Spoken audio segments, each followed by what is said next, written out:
Total ख्याल रखिए। तो कोई चीज़ ज़्यादा सोचने की ज़रूरत नहीं। जहाँ पर भी कुछ इस तरह का होगा कि ये पित्त प्रकृति वालों को नहीं दे सकते, वहाँ पर मैं आपको क्रिस्टल क्लियर बताऊंगी।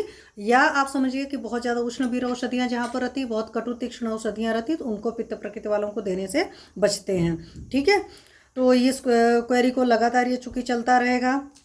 एक क्वेरी थी किसी की पिंपल मार्क्स और अनइवन स्किन की। तो पिंपल मार्क्स और अनइवन स्किन का एक फॉर्मुलेशन मैंने शेयर किया हुआ है। फॉर्मुलेशन क्या, मेरा अपना अनुभव था, अपने पेशेंट को कराया था, और उसके बाद मैंने और भी बहुत सारे पेशेंट्स को कराया है, और मैंने भी जिन लोगों को बताया उन सारे लोगों ने भी यूज़ किया, तो उन सभी के शानदार रिजल्ट हैं। उसमें कुछ नहीं करना है, आप एसटी मधु का चूर्ण ले लीजिए और उसको घृत में सिद्ध कर लीजिए, या एसटी मधु घृत जो है मार्केट से परचेज कर लीजिए। उसमें आप शंख भस्म डाल करके अप्लाई कर सकते हैं, या आप अश्वगंधा घृत भी ले सकते हैं, क्योंकि वो भी बल्ले होता है, स्किन के लिए बहुत अच्छा काम करता है, मसल्स पर चूंकि बहुत बढ़िया काम करता है हमारा अश्वगंधा, तो आप अश्वगंधा घृत ले सकते हो।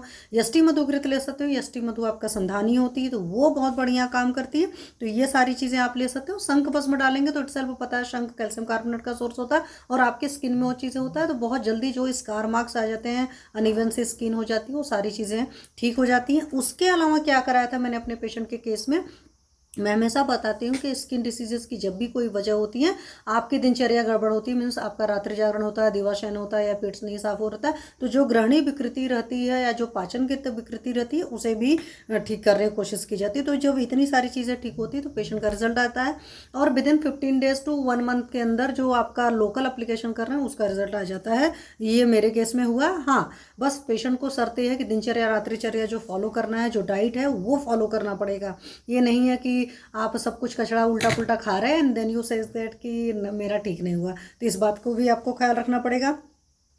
एक क्वेश्चन था नारायण सिंह का, तुरंत डकार ना आने की प्रॉब्लम पर भी जानकारी थी। तो जो डकार वाला बताया वही वहीं पर वही चीज़ यहाँ पर भी अप्लीकेबल है। क्यों, नेचुरोपैथी का एक कंसेप्ट है और वही आयुर्वेद का कंसेप्ट है। आपकी बॉडी जो हेल्दी होती है ना, इक्विलिब्रियम एक बीच का चीज़ होता है, चाहे बाएं हैं चाहे दाएं हैं, दोनों ही केस में चीज़ें खराब हैं। तो एलोपैथी का कंसेप्ट होता है कि हाइपरटेंसिव पेशेंट है तो नमक नहीं देंगे, लो बीपी का पेशेंट है तो नमक दे सकते हैं। मैंने हमेशा कहा है कि ये सारी चीज़ें सिर्फ और सिर्फ क्या होती हैं, शॉर्ट टर्म के इलाज होते हैं। लॉन्ग टर्म में हम हमेशा सॉल्ट मना करते हैं और दीपन पाचन लोमन करते हैं और अकॉर्डिंग टू डिसीज ट्रीटमेंट करते हैं, तो चीज़ें आराम आ जाती हैं। तो उसी तरीके से आप यहाँ पर भी समझेंगे।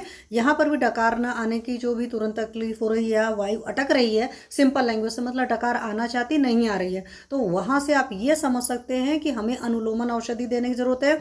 वायु जो ऊर्ध्वगति हो रखी है, वायु जो प्रतिलोमित हो चुकी है, उस वायु को हमें सही सही रास्ते पर लाना है। इस बात का ख्याल रखेंगे तो ये प्रॉब्लम भी सॉल्व हो जाएगी।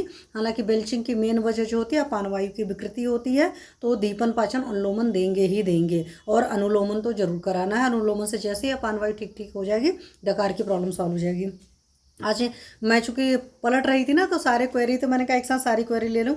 एक कोई प्रेमलता जैन जी की क्वेरी थी, तो उन्होंने सिर्फ ये बताया था कि धनु लग्न की कुंडली है और सेकंड हाउस में मार्स और राहु प्लेस्ड हैं। तो उस केस में जब मैंने गुरु राहु वाली डाली थी, तो आपको मैं बता दूं कि आपकी क्वेरी के केस में मैं सिंपल इतना सा कह सकती हूँ कि आपको डिटेल कुंडली डालना पड़ेगा। अगर डिटेल कुंडली नहीं डालते हो तो date of birth time place भेजिए, अदरवाइज मेरे नंबर पर जो नंबर आपको डिस्प्ले होता है आप वहाँ पर डालिए, क्योंकि सिर्फ एक या दो कॉम्बो से हम नहीं बोल सकते। हाँ ठीक है, चलो हमने बता दिया मार्स राहु का कॉम्बो है, इस हाउस का इफेक्ट है, मार्स राहु है तो मार्स हो गई आपकी बॉडी, राहु हो गया इलेक्ट्रॉनिक मीडिया, या राहु हो गया जिम हो गया। तो मार्स राहु जिनका कॉम्बो रहता है उनको हम हमेशा कहेंगे कि जिम करना चाहिए, क्योंकि मार्स जो है इटसेल्फ देह को रिप्रेजेंट करता है, राहु जिम को या इस तरह की एक्टिविटीज़ वाला डिपेंड करता है, मतलब जिसमें कह सकते हो ना दिखावे वाला होता है। तो जिम क्या होता है, दिखावा होता है ना, रियल में उसमें हो पाता है नहीं हो पाता, that is different scenario. But Mars Rahu के कॉम्बो में हम कर सकते हैं, और खास करके जिनका सिक्स्थ हाउस में मार्स राहु रहता है तो वहाँ पर हम क्रिस्टल क्लियर करते हैं कि आप जिम करिए, क्योंकि रोगण रिपुण रोग वाला घर है, तो रोग को बैलेंस करने के लिए ऐसे पेशेंट, ऐसे लोगों को, ऐसे जातक को जिम करने की ज़रूरत होती है। अब यहाँ पर आपने बताया, तो आप यहाँ पर ये सोचो कि राहु किसकी राशि में प्लेस्ड है, 10th राशि में प्लेस्ड है, तो सैटर्न की और क्या पोजीशन वगैरह है, उन सारी चीज़ों से डिसाइड होगा। तो सिर्फ एक लग्न और एक उसके बेसिस पर आपकी क्रिस्टल क्लियर क्या कहते हैं ना, डिकोडिंग नहीं की जा सकती है। सही प्रोडिक्शन या सही फलित ज्योतिष नहीं हो सकता है, तो इस बात का भी ख्याल रखें। फिर एक क्वेश्चन था किसी के अजवाइन की कॉफ़ी बनाए, मैंने पहले भी कहा था। वैसे मेरे दिमाग में एक ख्याल है कि अजवाइन का फाइन पाउडर बना लीजिए और फाइन पाउडर बना करके एक एक्सपेरिमेंट कर सकते हैं कि अजवाइन का फाइन पाउडर बना करके घी के जैसे चीनी कॉफ़ी वो करते हैं ना, बीट कर लीजिए, बीट करके बना करके देखिए। अजवाइन का अमाउंट वहाँ पर मुश्किल से 3-4 चुटकी डालिएगा। तो इस तरीके से बना करके देखिए क्या वो असर आता है। इस पर कई बार एक्सपेरिमेंट करने की ज़रूरत है। तो ये किचन वाली चीज़ें हैं। तो यहाँ पर होता है विकास जी नमस्ते, डॉक्टर विजय काटे सर नमस्ते, शशिकांत त्रिपाठी जी नमस्ते। तो ये सारी चीज़ें होती है। Bring them on camera actually बहुत ज़्यादा मैं नहीं जानती हूँ, but I can try it. अगर हो सकता है तो देन इट इज़ ओके। नहीं, कुडंट ऐड गेस्ट। तो this is the problem with the Facebook. तो ये चीज़ें हैं। फिर एक और था प्लीज़ गिव मी लिंक। आपको लिंक मैं यूट्यूब पर देना मुझे नहीं आता है, पर्टिकुलरली आप लिखिए तो शायद मैं, या हो सकता है कि नंबर मैं इसीलिए देती हूँ। आप व्हाट्सअप नंबर पर मुझे मैसेज कर सकते हैं, जो भी डिस्प्ले होता है उस नंबर पर करिए, आपको चीज़ें पर्टिकुलर चीज़ों की लिंक भेज दी जाएगी। एक क्वेश्चन था डिप्रेशन और निद्रा को ठीक करने का उपाय सुमित कश्यप जी ने पूछा है। तो ऑलरेडी इस पर मेरा सेशन है, तब पर भी अगेन मैं रिपीट करूँगी। डिप्रेशन के केस में बेस्ट तरीका है राधा रानी के नाम का 5 मिनट जाप करिए, और साथ में क्या करना है, आपको सोशल बहुत होना है। और ये दोनों एस्ट्रोलॉजी के उपाय हैं और बहुत ही कारगर उपाय हैं, जितना ज़्यादा विश्वास के साथ आप करते हो। और इस पर मैंने काफ़ी लंबा सेशन ले रखा है, तब पर भी चलो मैं कभी एक बार फिर से सेशन ले लूँगी, लेकिन बेस्ट ट्रीटमेंट यही है। उसके अकॉर्डिंग पर्टिकुलर आपका चार्ट देखा जाता है और आपकी पाचनगत विकृति देखी जाती है, वो भी एक वजह जिम्मेदार होती है। आपको मनोवा स्रोत जैसा होता है उस हिसाब से सारी चीज़ें आती हैं। प्रेमचंद जी नमस्कार सर। तो ये सारी जो कंडीशंस होती हैं उसके हिसाब से हम डिसीजन लेते हैं। अनिद्रा के केस में ऑलरेडी मैंने डाला हुआ है कि अनिद्रा की बेसिक वजह जान लीजिए। अगर बहुत ज़्यादा स्ट्रेस है, किसी चीज़ में चिंता है, बहुत ज़्यादा कर रहे हैं तो नींद नहीं आती है, कोई और बॉडी में बीमारी है, दर्द हो रही है तो नींद नहीं आती है, तो वहाँ पर सिंपल सा है एक थेरेपी मैंने डाली है हॉट फुट बात की। आप जा करके उस थेरेपी को देखिए और उस थेरेपी के हिसाब से थेरेपी करने की कोशिश करिए। रात को सोते वक्त पैर के तलुओं में मालिश करिए। कोई प्रॉब्लम है, मतलब ऐसे ही मन में चिंता होता है तो भगवान को समर्पित करिए। उसके अलावा कोई आपको मनोवा स्रोतस की कोई बीमारी है, कोई साइकोलॉजिकल इश्यूज़ हैं, कोई फिजिकल एलिमेंट है, फिजिकल परेशानियां हैं, तो अपने चिकित्सक के पास कंसल्ट करिए। According to situation, according to condition वो आपको चीज़ें बताई जाएंगी और आप करेंगे तो आपकी नींद की प्रॉब्लम सॉल्व हो जाएगी। ठीक है, अभी मैंने कहा छोटी छोटी चीज़ें जो आप लोग की थी उन चीज़ों को ले जाए। सप्तामृत लौ की मात्रा लोगों ने पूछा था, तो ये क्वेश्चन यूनिक जी का था। इसमें मैं कहूँगी सप्तामृत लौ की अगर मात्रा की बात करेंगे तो हमारे आयुर्वेद का एकदम बिल्कुल है पुरुषम पुरुषम विक्षम, हर मरीज के हिसाब से हमें डिसाइड करना होता है। देश काल वह सब सारी चीज़ें प्रकृति भी देखनी पड़ती हैं, तो आप देख लीजिए कौन सा पेशेंट है, किसके हिसाब से दे सकते हैं। नॉर्मल होता है जो चूर्ण की मात्रा 3 से 6 ग्राम होती है, बट किसी को आप 1 ग्राम भी दे सकते हो, बच्चा है आप आधा ग्राम भी दे सकते हो, डिपेंड करेगा सिचुएशन, उस हिसाब से होता है। तो एग्जैक्ट डोज कहीं नहीं डिसाइड। और आप चरक सुश्रुत उठा कर देखिए, बहुत रेयर चीज़ों के केस में डोज डिसाइडेड है। ठीक है, क्योंकि हमें इंसान को देखना पड़ता है। जैसे आप एलोपैथी में पढ़ते हो ना, पीसीएम पर बॉडी केजी वेट के पीछे इतना चाहिए, एंटीबायोटिक का ये डोज होता है पर्टिकुलर, हर एंटीबायोटिक का डोज अलग होता है। ऐसे हमारी भी औषधियों का ऐसा नहीं होता कि पर्टिकुलर हमें 3 ग्राम लिख दिया और आप दे देंगे। वो भी पेशेंट को देखना पड़ेगा, उसकी बीमारी को देखना पड़ेगा, उसकी एज को देखना पड़ेगा, सब चीज़ें हैं उसके हिसाब से डिसाइड होता है।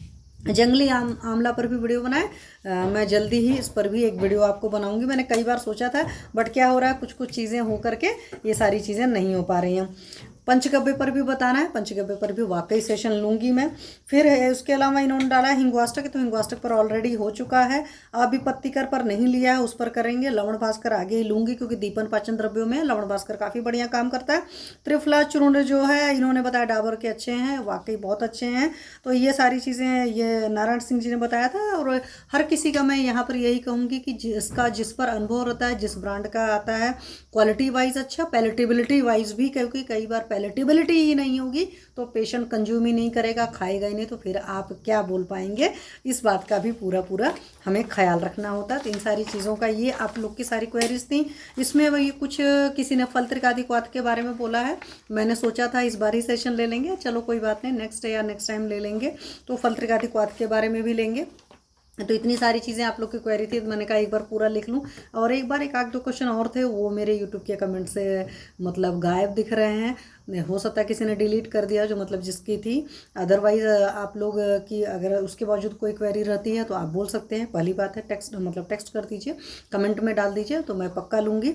और नेक्स्ट टाइम नेक्स्ट संडे को हो सकता है यूट्यूब लाइव लेने के प्लान कर रही हूँ। तो जितने लोग यूट्यूब लाइव में जुड़ना चाहते हैं या जिन लोग की अपनी पर्सनल है, वहाँ पर भी मैं कहूँगी आप अपनी पर्सनल कुंडली भी पर्सनल क्वेश्चन भी उस वक्त पूछ सकते हैं लाइव सेशन में। ठीक है, कोशिश करूँगी। हाँ, मैं अकेले हैंडल करती हूँ तो मैं ये नहीं कह सकती कि हाँ मैं पूरा ऐप खोल करके बैठी रहूँगी, बट पूरी क्वेश्चंस की आपके सॉल्व करने की कोशिश की जाएगी। ठीक है, अगर चार्ट के साथ आप अपनी क्वेरी भेजेंगे, जैसे कि जो लोग भी थोड़े बहुत जानकार होंगे कि ये लगना है, इस लगना में इस हाउस में ये प्लेस्ड है, इतना आप भी करके भेज देंगे तो भी आपकी प्रोडिक्शन की जा सकती है। बट दशा अंतरदशा आपको पता है बहुत अच्छी से मतलब आपको कुंडली के टाइमिंग के हिसाब से हो पाती है, पहली बात है। दूसरी बात है कि उसके बावजूद भी नीरज मिश्रा जी, नमस्ते सर, तो ये सारी नीरज मिश्रा साहब नमस्ते डॉक्टर साहब, तो ये सारी चीज़ें उसके अलावा भी आप लोग की होती है। कई बार कुछ लोग की डेट ऑफ बर्थ सही नहीं होती, तो उन सारी चीज़ें में मैंने कहा है कि आपकी प्रश्न कुंडली निकाली जाती है और प्रश्न कुंडली से बहुत अच्छा हो जाता है। तो इसीलिए कई बार हम आपकी लग्न कुंडली, प्रश्न कुंडली और चंद्र कुंडली और सूर्य कुंडली एटलीस्ट 3-4 कुंडलियों को देखते हैं और उसके बाद में जो प्रेडिक्शंस निकालते हैं वो बहुत सही होती है। और यहीं से चलो एक बात मुझे याद आ गई, तो वो मैं बात